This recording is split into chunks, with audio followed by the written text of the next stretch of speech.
We are live. Hi, everyone. Welcome to another edition of Train Your Dog Month. I'm Patrina First from the APDT, and tonight I'm joined by Martina Miradoli. I hope I say your Hello. name right. I try and put my Italian on a little bit to give it a Yeah, bit you of actually a. say perfectly. Do I? Nobody get it right. So It's no, all about the, isn't it? yeah, well done. So, welcome everyone. Can you just let us know that you're watching and that you can see and hear okay? Give us a little thumbs up, react. There's always a little bit of a lag. Just say hi in the comments. That would be great. So, welcome, Martina. We got you back. um, Yeah, not why long don't ago I was here.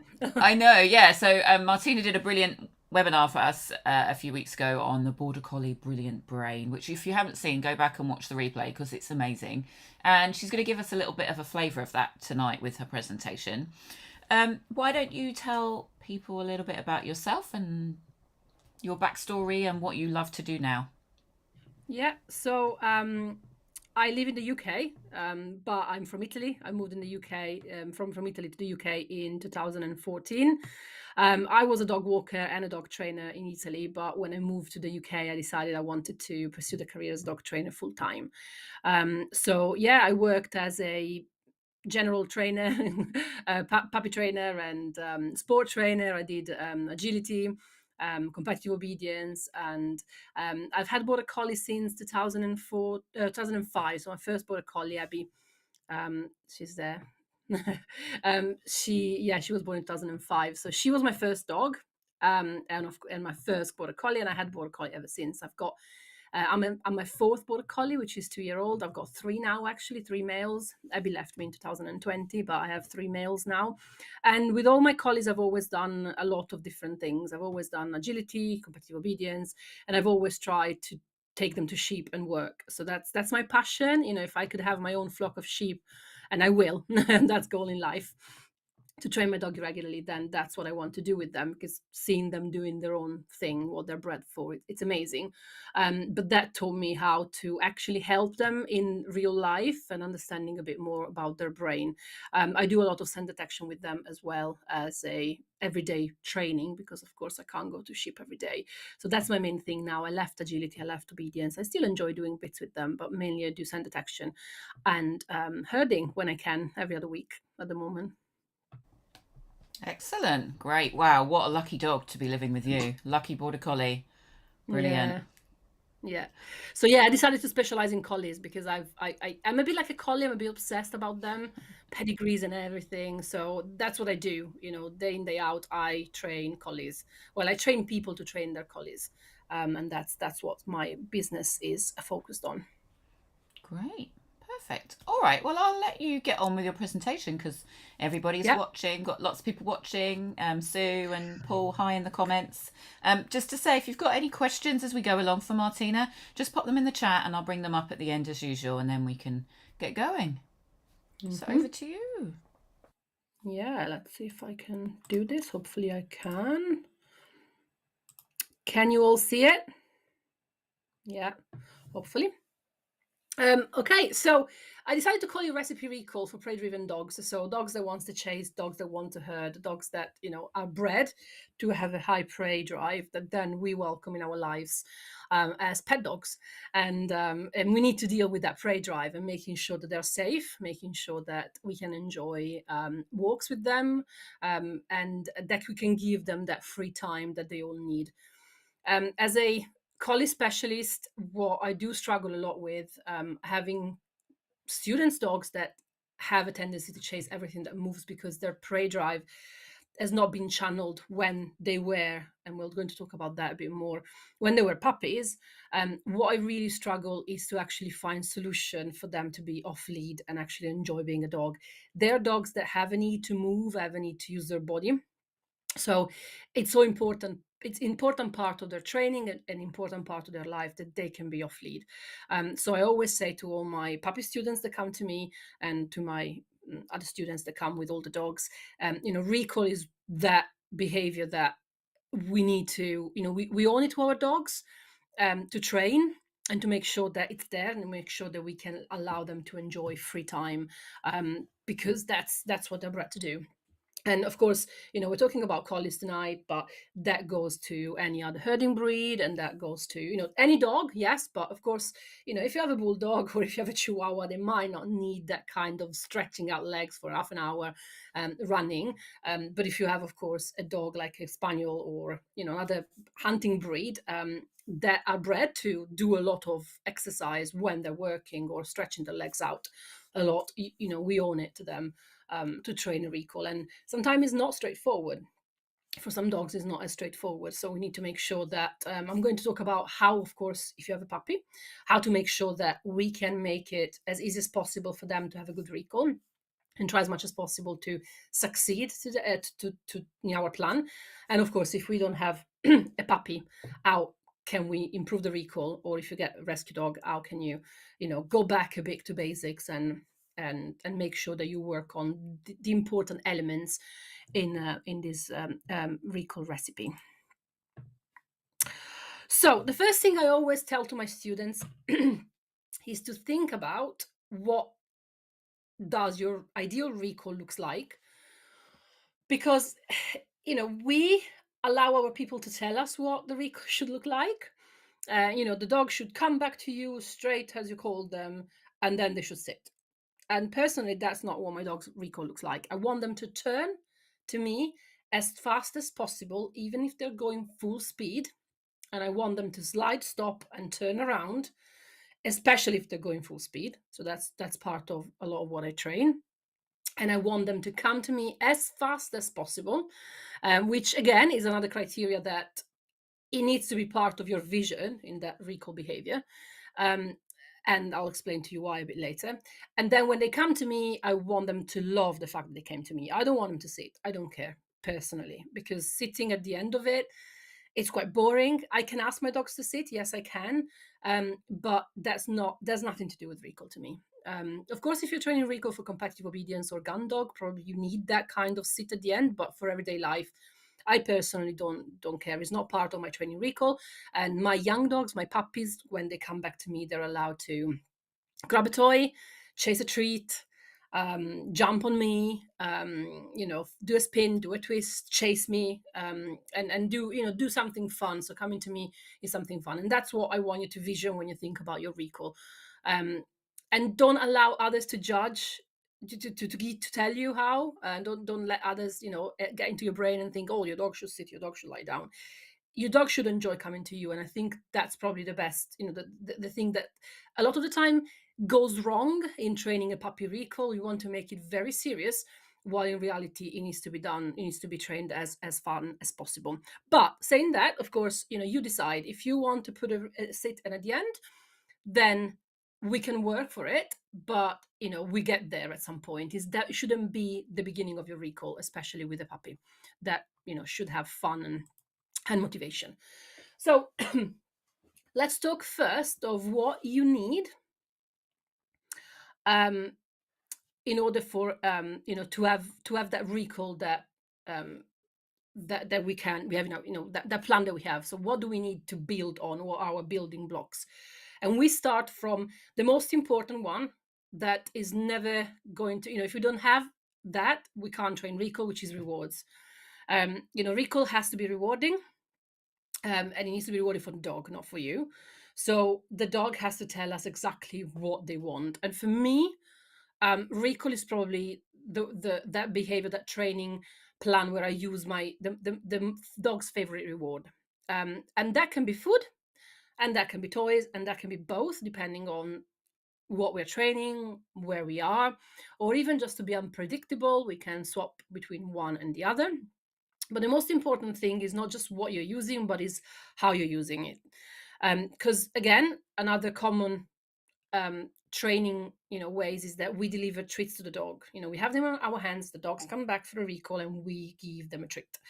And especially if you're talking about herding breeds and the collies, that tends not to be as food motivated, giving them a treat is never going to be enough for them. So I never just give a treat.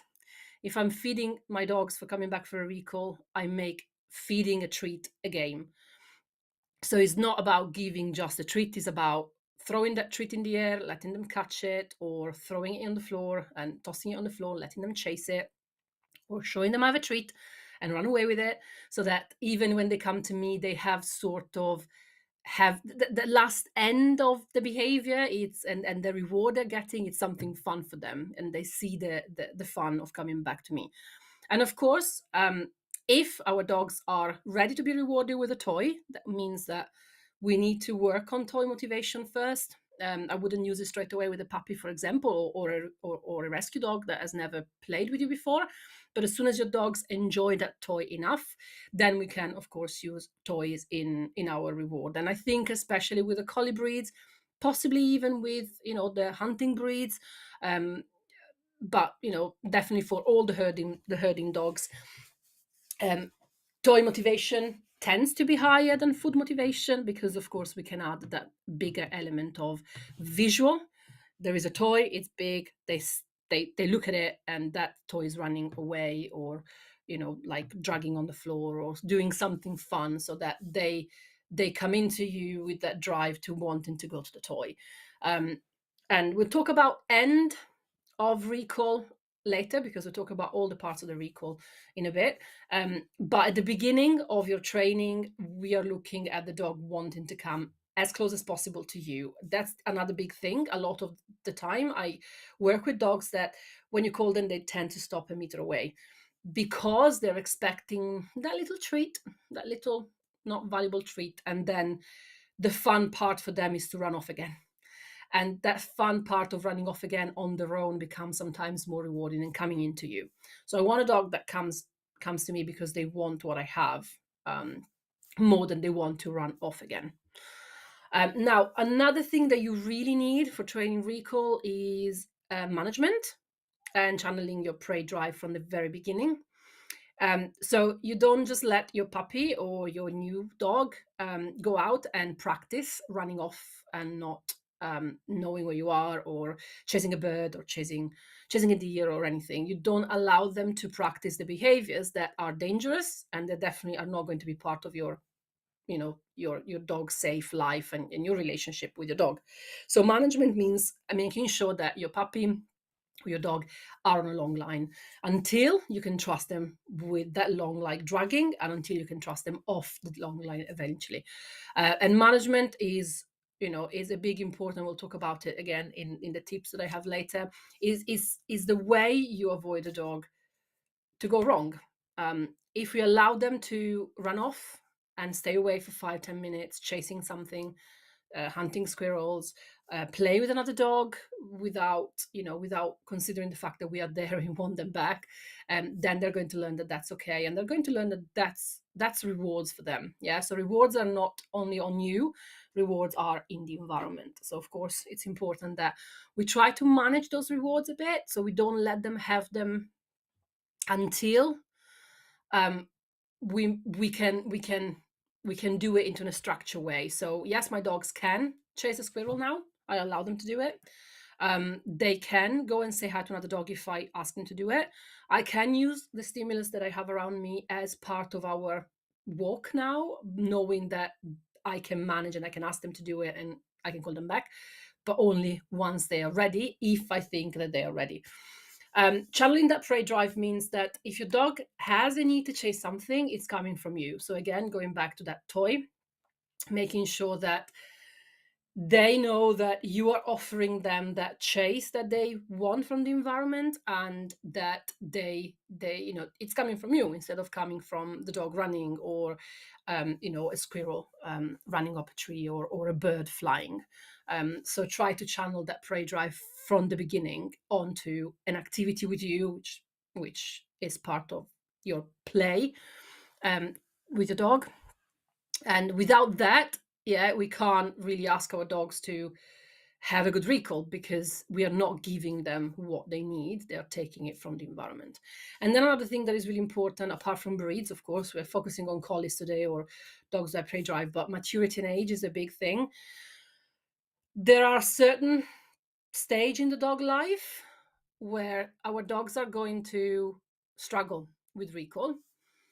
So normally we go from a puppy that generally is quite attached to the human, because they're not as sure to go and explore the environment, especially if you have only one dog. If you tend to have multiple dogs, they will follow the other dogs. But if you have only one dog, or you go out with your puppy alone, then they tend to stick to you. So allow them to be more off lead and more exploring when they're actually drawn to you.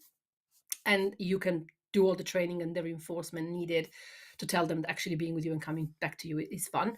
But then they will hit adolescent, and it doesn't matter how good training you've done. I find that, adolescent is always, I don't risk it. I go back to a long line, and, we try to make sure that, they don't think about running off. And when prey drive comes out, 5 to 6 months, again, I observe my dog, and I notice, and I always notice that kind of higher tendency to notice movement and to notice things that are happening further away. So there are, there are stages where you have to be more careful that the recall is not going to, everything you've built up is not going to be going down again, because their age is just, taking the life stage they're in is taking over a bit, and is making them, making it difficult for them. And of course, then there is, that there is adolescent, there is hormones, and there is a big initial 2 years of the life of a dog, where, especially with a male dog, with a female dog maybe not as much, where it's a constant, it's sort of a yo-yo, where you let go a bit and you say, okay, you're ready, and then they do something like, maybe you're not ready, and we'll work again on focus, we'll work again on play, we'll work again on things. So I've been through Tay, which is the dog in the picture there. It is now past that stage. I can trust him off lead, and I can trust his recall 100%. 100%, 99. Nobody say that. Everyone say that you can't trust 100%. But I can, he's off lead everywhere if it's safe to be off lead. But I remember up to June, July, he still sometimes showed me that he was still in the adolescent phase, where that dog was too exciting for him, and I had to be careful to not allow him to run off and say hi to dogs, random dogs on a walk, which is not something that I wish my dogs to do. So we're going to talk about the four tips, four of the most important tips about recall, before we talk about the actual practice of how to train recall. So you have to limit mistakes as much as you can. It's impossible to limit mistakes completely. I've had situation even with Day when, I judged that he was ready for a certain situation, and he proved me wrong, and, he ran off and ignored my recall.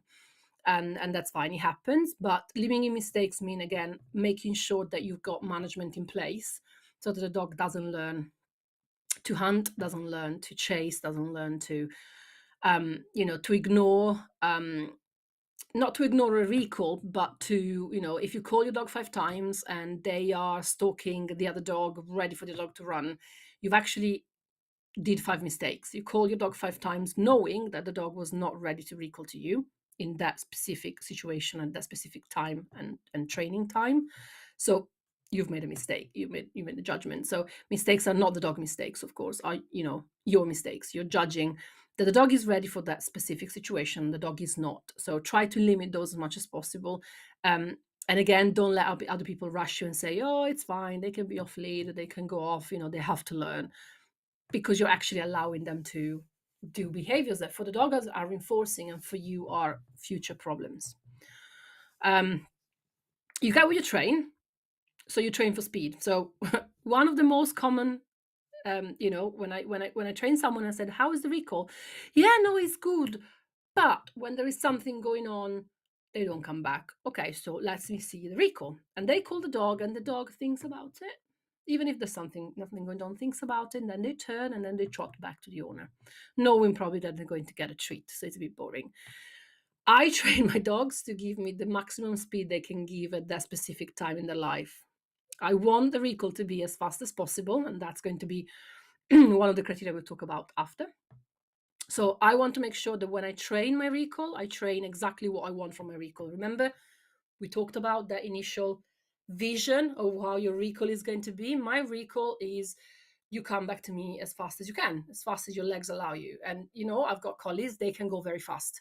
And when a collie student comes to me and is strutting back to the owner, I was like, no, that's not the speed I want. I want your dog to run to you. I'm sure they can go faster than that. And the answer I get is always yes, of course they can go faster than that. Okay, so why is he trotting? Because the motivation to go back, and we'll talk about motivation in a second, is not there. So you always train, and this is probably my mentality from sport person point of view. When I'm training in training, I want precision, knowing that when I go to competition, it's never going to be as precise because it's competition. And sort of similar, when I'm training, I make sure I always get that speed. And that speed is not, I'm not forcing my dog to go fast. I'm making it fun for them. That's why they're going fast. And then in life, it might be a bit slower sometimes because they're thinking about the smell of the female pee over there, especially with the boys. And it might be a tiny bit slower, but I make sure that in training, especially in the first 6, 8, 10, 12 months of the life, in training, because I train recall outside of a walk, I train recall as part of our training plan.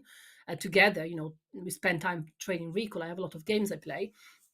Then is for that speed, yeah. And if your dog is not going fast, then I always question what have I done wrong? Why is my dog not going as fast as I know they can? Probably motivation is not there, or maybe they're not feeling it today. So we're not training. But yeah, think about training speed even when you're training your basic recall games or your puppy training recall and everything. If something doesn't work, go back to your foundation all the time if you have had foundation. And that's where I have to go back to foundation a lot of the time with my students, because a 15-month-old dog that doesn't recall sometimes is lacking foundation games.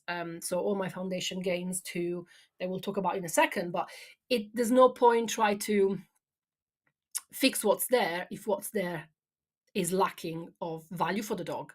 The dog has to have value on all the training recall that we do. And if they're lacking a bit of it somewhere, then we're just putting patches on it instead of, we'll go back to foundation and we make sure that when you say that name, your dog knows that they're going to have the best time in the world and there's going to be a party at the end of it.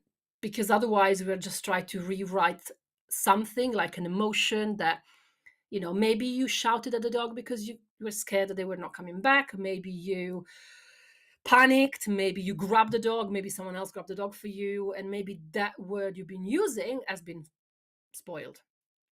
So you want to think about it sometimes. If it's not working, maybe go back to foundation and rebuild new blocks, brand new blocks. So sometimes I have to change the dog name for the specific recall out and about. Maybe the dog name is used in the house, is used for normal things, for attention, but for the recall, which is a specific behavior build on motivation and speed, we might have to use a new name and do new games with that new name. And sometimes that's needed, especially if you have, for example, a rescue dog. You might be using the same name they came from the rescue, or they came from from the previous house. But what if that name that you might like for them as a name has been used in the wrong way in the recall, and then is spoiled? So I always suggest, especially with rehomes, to think about a new name for the recall and build new blocks of foundation, your foundation blocks. And then of course motivation. Think about motivation, think about what your dog likes, and it doesn't, sometimes it's not a treat, sometimes it's chasing you, sometimes it's jumping on you, sometimes it's, I don't know, sometimes it's a plastic bottle and not a fluffy toy. So it's what motivates your dog at the end of the day. Just to give an example, what motivation can be.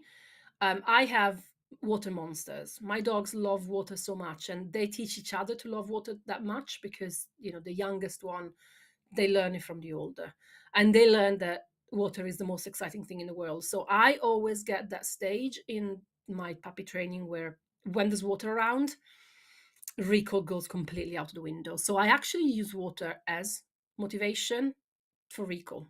So I play around water and I send them back into water as part of their recall game.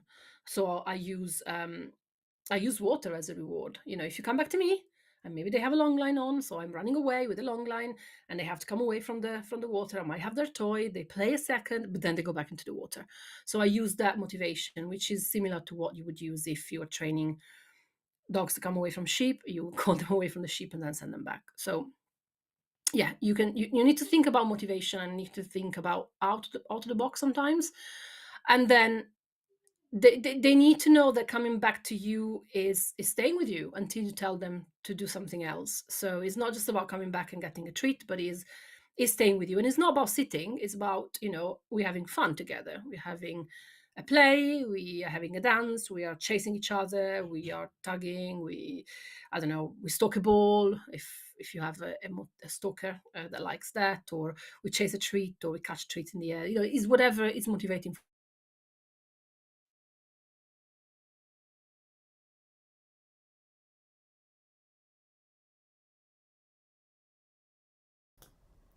We've just lost your sound.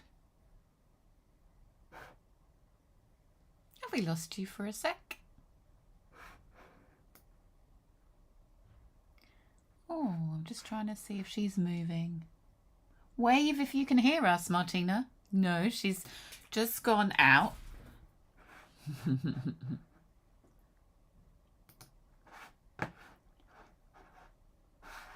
I think she'll come back.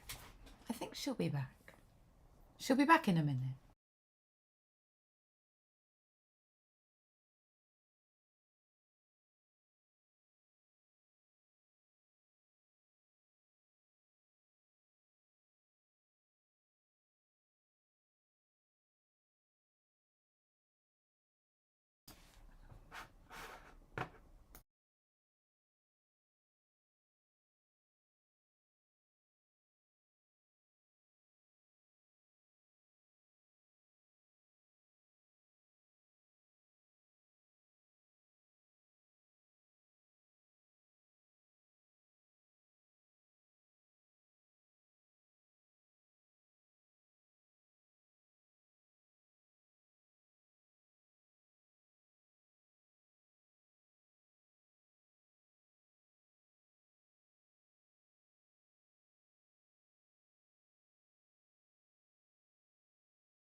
I'm not sure where she's gone. I really hope she's coming back in.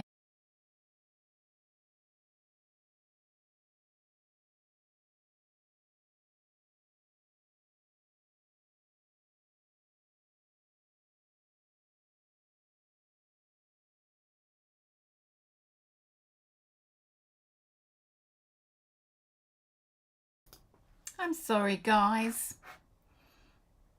I think her internet fell over. She said she lives quite rurally and sometimes it just does that. So we'll see. Let me just see if I can just change these so that we haven't got a blank square. And get rid of that. All right. So I will just have a little chat with you guys tomorrow. And let you know that tomorrow we've got Chris Mancini, who you've probably seen on a few of the lives already. She's the head of education, and so she came on with Callum to talk about the education course, the instructor's course. And she also came on to talk to us about assessments, which was on Sunday with Denise and Jane. And she is mad about retrieves. So she is the person to go to if you've got a dog that won't retrieve, because she's brilliant at it. In terms of breaking the retrieve down into its parts and getting any dog really. My little dog Sunday, the French bulldog, she learnt to retrieve when I went up to Cumbria to see Chris, but not just throw a ball and bring it back, you know, actually throw a ball, bring it back, pop it in your hand, pop it in a basket, whatever. So yeah, retrieve to hand we call it. So I'm hoping that yeah, you're going to be able to come and join us tomorrow at 6 for Chris's presentation. Really looking forward to that. Also upcoming, I'll fill you in on what's going on for the rest of the week. On Saturday, we've got an APDT trainer called Faye. I'm going to say Moffat Edwards, I'm pretty sure. And she's got Dalmatians who are deaf. So she's got a fabulous presentation on deaf dogs. So if you've got a deaf dog, or you want to learn how to train a deaf dog, or you're just interested in how it's so different to train a deaf dog from training a hearing dog, definitely come and check that one out on Saturday. On Sunday, we've got Jerry Moss, and she's coming to talk to us about man trailing, which is where they get you to train your dog to go out and hunt for people, basically. Find people. A little bit different to search and rescue, I'm told. It's a little bit different to the trailing because it's more up in the air. But she's going to be the one that talks to you about that. We've then got Roxy Davis coming on Monday, who's going to be talking to us about travelling with pets. So she does lots of holidays with her dog, and her clients do lots of holidays with their dogs. So it's going to be about how to be safe, things that you can train your dogs to do, how that everyone can have a good time, and not be stressed about travelling with dogs, because it's nice going on holiday with your dog, isn't it? And then the last day of Train Your Dog Month, which is on the 31st, which will be where are we? Tuesday. Looking at my diary, checking the days of the week now. We've got Lorraine Smith, who's on the APDT committee, and she's going to come and talk to us about the relaunched Good Companion Awards. So the Good Companion Awards are a little bit like the Kennel Club Good Citizen Awards that you may know about, but we do them with more of a life skills approach. So it's less kind of obediency, and it's much more about real life. So she's going to be coming on to talk to us about those. They've been revised, rewritten, made a bit more up to date. The previous person did some fabulous work on them, but we want more people to know about them. We want more people to train for them, and make it more accessible for trainers to teach their clients, and for clients to work their way through the levels. So yeah, that's what she's going to come on and do Tuesday. Wow, I'm not sure what to do now. We could do an Ask Me Anything. Has anyone got a dog training question? This is live. Live happens. Oh, I know. Thank you, Paul. That's a good joke. Keep working on the presenter recall training. Her internet must have just completely died, because otherwise she would have just come back in. I'm so sorry.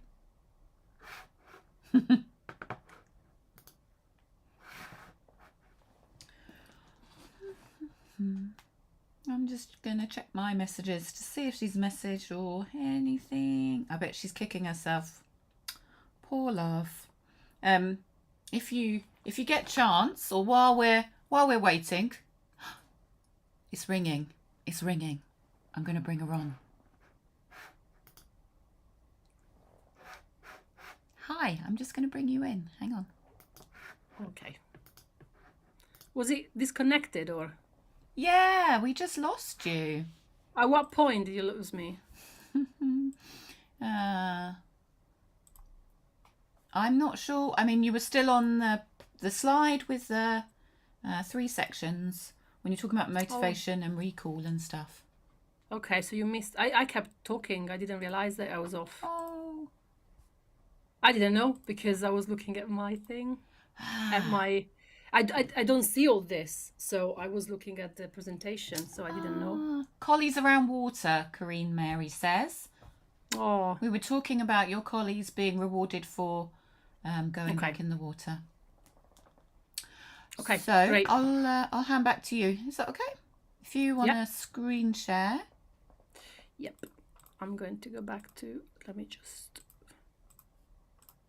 We've just had a chat. I've just told everybody what's coming up. Doesn't matter. It's not the end of the world. Can you see now? I can see. I'll pop you on. All right.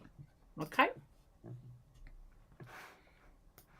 So if I'm not wrong, I was at the point where, I was saying that I use my dog's motivation for water to reward them for the recall. So if I've got crazy dogs, I don't know exactly where we cut up, but my crazy dogs, they go crazy for water, and when they are close to water, recall normally goes away. Especially with young dogs, well, when they're young and they learn from each other to love water, and at some point they just lose it and they can't recall to me. So first thing, I don't try to recall them if they are in that set, to limit mistakes again. But I use water as a reward for coming back to me. So after, for example, they've had a bit of a crazy time in water, I will attempt a recall and I will get their favorite toy out. I will attempt a recall and then I send them back in water again. So I use water instead of fighting them for coming back to me. I let them have their fun because it's safe. It's, I wouldn't have them there if it wasn't safe. And then I will send them back into water. So I use water as a motivator. So your motivation doesn't come sometimes only from something you're holding, but it comes from something you allow them to do. That is in the environment. So water is a perfect example for it. But also access to other dogs. I do use my other dogs a lot as reinforcement for recall. So that if, when they're chasing my other dogs, they don't tend to want to come back to me. So I don't even try until I know I can succeed. So I call them back and then I allow them to go back to chase my other dogs. So your motivation sometimes, or your reinforcements, don't come from you, but they come from the environment. So let's talk a bit about my 4 main part of my recall training. Considering all that we already talked about, now we talk about the practical stuff. So my name, the name that I use for recall is the most important. Well, the first part, if I don't have that, nothing else can work. So I want to make sure that my dogs have very much value for the recall name. And I played a game that is the Susan Garrett game, which is the name game, which means that you're rewarding the dog just for hearing their recall name. And I don't just play for a few times the first week they come home. I actually play for a few months and I take it with me everywhere I go. So everywhere I go, I play a bit of name game. I say the recall name and I reward them for food or reward them with toys, depending on the dog, depending on the situation. I want them to know that no matter what's happening around them, they hear that name and they just, think about the best thing in the world is going to happen. There's going to be a big party happening and it's going to be a lot of fun. So I put a lot of work on that. I want it to be, a high, I want them to respond highly to their name. And then the second part that links to this is my turning away from something that you want, like something you're chasing or a place you want to go, or a scent, turning away from it and coming back is probably the most difficult part. So again, I play a lot around the turn, using the Whiplash Turn game from Pattern Game from Leslie McDevitt. I'm a Control Unleashed instructor as well, so I use pattern games a lot. And the Whiplash Turn is my favorite game, and is the one that I play. You can play with dogs of any age. We played it with our puppies. We bred a litter of puppies. They were 6 weeks when we started a bit of Whiplash Turn in the garden, one at a time. And it's just a fun way to teach the puppies to turn back to you, because turning, facing away and then turning back to you is rewarding and exciting. So yeah, turning, it's that can develop then in a proper game, chase game, because you're sending them away from you chasing something, then you call them and you're running the opposite direction, so they have to stop and turn as fast as possible to come back to you. And I was saying before, I was cutting off, but I'll tell you again. My first dog, Moss, he wasn't trained with all this. I didn't know half of what I know now about recall, and his recall has always been, yeah, on my terms. I'll come back. He will come back. I never lost him, but on his terms a bit. While Jock and Tay, if I say their name, doesn't matter the speed they're going, they will stop, like freeze and turn in midair. With Jock cannot even slow down. Tay will possibly try to slow down and turn. Jock doesn't. He will slide into a stop, which means that sometimes he's on concrete or on other, I try not to call him on concrete, but sometimes it happens in the garden. He will slide into a stop to then come back as fast as possible. That's ideally the reaction I'd like to see in a dog. And I still sometimes, I'm still sometimes amazed how quick the response to their name is. I should know that is good, but sometimes I'm still amazed about it because of how quickly, when I say their name, that get that kind of, stop in their brain to come back to me as fast as possible. And I play that, I teach that by doing a lot of Whiplash Turn games. And then that speed coming back that we discussed already, which again, I built doing another of the Susan Garrett games, which is the restrained recalls. And the restrained recalls means that you're running away with their favorite thing in the world, and they are waiting to chase you because someone is holding them, is restraining them. So when the person that is restraining them let go, they will chase after you and the thing that you have for them. And that is teaching them that speed that is needed to build motivation as well, and to build that fast turn. So it's of course all linked together, but I all teach this as separate exercises, and then I put it together. And I play restrain recalls again in every situation and every environment I can. It's not just a game you do in the garden. It's not just a game you do at training class. It's not just a game you do a couple of times. Yeah, the dog is fun, it's fast. That's it. I've done it. I play it as, and especially with dogs that I see might start getting distracted by the environment. I actually play restrain recalls even more because I want them to know that recall is fast and fun and chase and motivation. And you can add distractions around this game, like for the Whiplash Turn, like for the name game. You can bring these games into different environments and train it. So if you have an issue with your dogs and the sheep, I play restrain recalls, parallel to a field full of sheep, for example. Or if your dog problem is other dogs, for example, you can play this game past other dogs, or with another dog playing in the background, for example, while you're doing restrain recall. And because the restrain recall is difficult to go wrong, your dog is literally looking at you, waiting to be released because you build that in. It's going to work. I've never seen it failing if you train it properly. So your dog will learn that coming to you, even if there's something distracting around, is still fun and motivating. I've done this in puppy classes a million of times. I don't teach puppy classes anymore, but I used to do it. We used to get to the end of 8 weeks that puppies could call off each other, past each other, no problem, because they had that motivation built into each single individual exercise. And then there's the end behavior, which again, I already said is not a sit for me, but it could be a sit if you wanted. But is knowing that coming back to me means I need you for something, especially with the collie, the herding breeds, and the working breeds in general. once coming back to you, they need to know that you need them doing something. So I might ask them to, do a spin, do a twist, do a nose touch, do a middle, chase a toy, jump up on me. I do a lot of jumping up. So I tap my body and they jump up on me.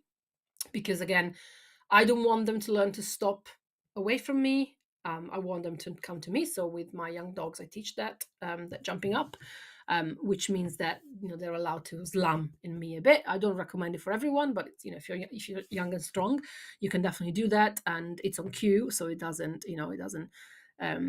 become a bad just another behavior. My dogs don't run up to people and slam on people. They do it with me because I ask them to do it, and I, especially for the collies, I want them to know that when I call them, I need them. They come back to me and they look at me like, what do you want me to do? What do you want me to do? So I always, when they're young, especially, I always ask them something. Is a middle, is a spin, is a nose touch, or is a sequence of them, so that they come back to me and they work a bit before they get the reward. And sometimes I call them back, I ask them a couple of behaviors, and then I send them off again, because what they want to do, they want to be out there. So I will send them off again as a reward, but after they've done something for me, so that again, they don't learn to come back to me and go off again. They come back to me, they stay with me a bit because I need them doing something, and then they go off again. So I use that as a reward, but after they spent, a minute, half a minute with me doing something like a middle, like all these nice calm or fun tricks, depending what you're building on, that are going to teach them to stay with you. You ultimately, although we build on a lot of, I build my recalls with a lot of blocks made of exercises. Recall is not obedience. You can't force your dog to come back. If they want something, you can't just tell them, no, you're not going to have it, and you're coming back to me now. It's about what relationship you have with your dog. So, and relationships are difficult sometimes. They take a long time to build. So it might be frustrating sometimes when you have, a 50-month-old dog and you think like you've had them forever, but your relationship is not there yet. It takes time, apart from life stages we discussed already. That relationship takes time to build. And some dogs, it just clicks. And, with Jock, it just clicked. And Jock was the perfect little man that he is now at 6 months. And if you're lucky to have a dog like that, I didn't have to work hard with Jock. I did a bit, but I didn't have to work hard. He spends his life staring at me. But if you have just an average dog, well, I'll say average, but Tay for me is an amazing dog, but he's more like normal dog. He went through all his phases. He didn't like his food, and he was more interested in other dogs, and blah blah blah. He went all through those phases. I feel like probably we've reached that relationship where I can trust him, and even if he's half a mile away from me, I can still trust him. In the last 6 months, and he was 2 in September. So it takes the time it takes, and sometimes I think we rush this recall. We want the recall quickly done, and yes, you can have your recall earlier than that, but I think trusting them that they will come back even if there is a dog just around the corner, or they see cows, for example. We have cows grazing very often, and I can now trust Tay not to go into the cows field because it doesn't care about the cows, and because I have a good recall. I wouldn't trust him up to last summer. I was still putting back on a lead on a long line going past the field. But you get at some point where you can trust them a bit more if it's not unsafe for them. I'm not saying that everyone will get to the point that your dog can walk past the field of cows, but if you get to that point, you'll know when you get to that point, when you know that you can recall the dog because you've practiced it, and because they've passed that maturity stage, and your relationship is there. Now we're talking about herding breeds, we're talking about working breeds. I'm not going to get into breeds that I've personally never owned, like the more primitive breeds, or or sight hounds that personally I've trained as basic training, but I don't specialize. I've never owned them. So I have retrievers and collies personally in the house, and yeah, it's a bit different, the recall from other breeds. So today was mainly about the herding breeds or the working breeds. the gun dogs and stuff that are bred to, at the end, do something for people, work with people off lead, either herding or hunting or retrieving or whatever. So yeah, that's it for today, Petrina. Thank you. And I'm so sorry you got cut off and then you didn't know I you were know. cut off. And No. I'm so sorry. But we can just, because this is live, we just edit the live down and nobody will ever know. It'll be fine. Okay. Yeah, it'll be Cool. fine when we redo it later. Thank you so much. That was brilliant. Loads to think welcome. about there. Yeah, it was really good. What comments did we have? Somebody about a whippet. Yeah. So Sarah said 7-month-old whippet who isn't food orientated unless it's a rabbit's ear. Definitely a learning for me to make receiving the food reward more fun. Yeah. Yeah. Mm-hmm. Yeah, I think it can still be done. It can still. The sighthounds are another type of different dog completely, because they chase only what's moving, and then one that stop, normally they stop being interested in it. I've worked with a few, so it's a bit different. But yeah, definitely, I think if it's not food motivated, you can definitely build up on food motivation by using it as a prey. So think about that food should be alive and should move like a prey, and see if you can incorporate that into the recall. Yeah, they still like the movement, don't they? But their brains just work a little bit differently from that Border Collie brilliant brain that you talked to us about. Yeah. Has anyone got any questions for Martina? We should let her go and have a nice gin and tonic, calm her nerves. We haven't got any questions. Sometimes there's a bit of a lag, so we'll just keep on going. I was just about to say, when you came on, actually, that people could find out about you. Your links are in the description of the video anyway, but you've got the That'll Do Academy, right? Yeah. So my business is called That'll Do Academy. And I have the Collie Club, which is my online academy, where people can work with me online, and they can get all my secrets about training is all on the Collie Club Academy. And I do also run a podcast, the Border Collie Geek podcast, which is quite popular, more than I thought. So I get a lot of people from all over the world contacting me for the podcast. And I'm at the second season, sort of. I had a break, and now I'm in the second season, and I have guests from all over the world chatting about dog training. So it doesn't matter if you're a collie fan or not, or a collie owner or not. We talk about dog training in general, and I think so everyone is welcome. Great. Yeah, so wherever you are, wherever you're watching from, if you're interested, Martina can work with you, basically. You don't have to be in her local area. Definitely not. Yeah. And yeah, Sarah just had a follow-up comment to that. We have a rabbit skin tug, which helps somewhat, but he's definitely starting to reach adolescence. Yeah. And sometimes when they reach adolescent, you just have to be patient and say, okay, it's not working now. There's not even point pushing it. I didn't have that problem for recall, but I had a problem for lead walking. I couldn't train lead walking during adolescence because he wasn't taking food. So yeah, sometimes you just have to say, you know what, we'll do something else. We'll do, scent work. We'll do field hire, and we do other things while they're going past their adolescent. Yeah. Great. And Rachel, who's been watching every night, welcome, Rachel. Hi. I feel like I know you now, Rachel.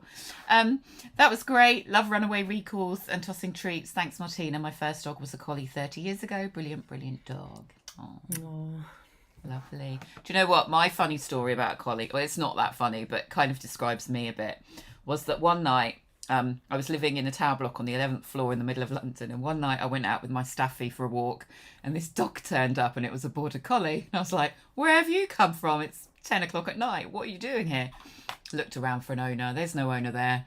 And I was like, okay, well, you better come upstairs and I'll phone the dog warden. I went upstairs to get a lead, actually, so I could go and have a little look to see if there was an owner looking for him, but so I could sort of keep him safely. And we went up and got a lead, and then went back down in the lift. No owner thought, okay, you better come upstairs, I'll phone the dog warden. And I went upstairs and he just went out the lift and went, you're in that flat there. And I was like, how do you know already? I can't have a border collie because they're cleverer than me. So that's my, like, I can never own a border collie because I just find them so incredibly clever that I feel like they'd run rings around me. And that's why I end up with bull breeds, because they're a bit like stupid and soft. They are very fast. They read so much of your body language that it's crazy. You know, And it's like they only have to do it like 2 times, and they're a bit like, I've got it now. What's next? Let's, So and Michelle says, I have an American cocker who has 0 recall and won't even respond to his name. Should I start with name association before trying recall? Yeah, definitely. Yeah, go back to basic. If he doesn't respond to the name, it means that name is spoiled. He got used to it. So there's no point even trying to pursue and calling him with that name. I would change completely, just pick a nickname, or it doesn't have to be anything that makes sense, as long as it makes sense to you. And start from the beginning, start from name game, and rebuild. Try to not make those mistakes again, and try to rebuild that. When you're training him, he's able at the beginning to recall to you and do all the exercises before trying to recall, because it means it doesn't have a recall at the moment. It just has to learn what it means to recall. Great. And Emily's just got this final question, which is, when is peak adolescence for collies? I think a bit like all other breeds, it really depends on the dog, on the individual. I find that probably when they hit 10 to 11 months, they start showing adolescent traits. And then, as I said, maybe the female get out of there a bit quicker than males, and males stay in there a bit longer because they are a bit slower maturing. And every dog is different. Jock, I don't even remember if he had an adolescent, because he was a little soldier from the beginning. Yeah, very serious and very. Tay definitely had a good 2 years, until he was 2. Probably a bit earlier than 2, probably 20 months is starting to get out of it, and I could see that he definitely gone past that stage of unable to self-control, unable to self-regulate, unable to, to get distracted, to get excited about things. And so it depends really. I think it's more about individual dogs.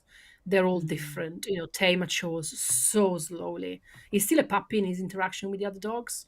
Well, Jock has never been a puppy. So yeah, depends on the dogs.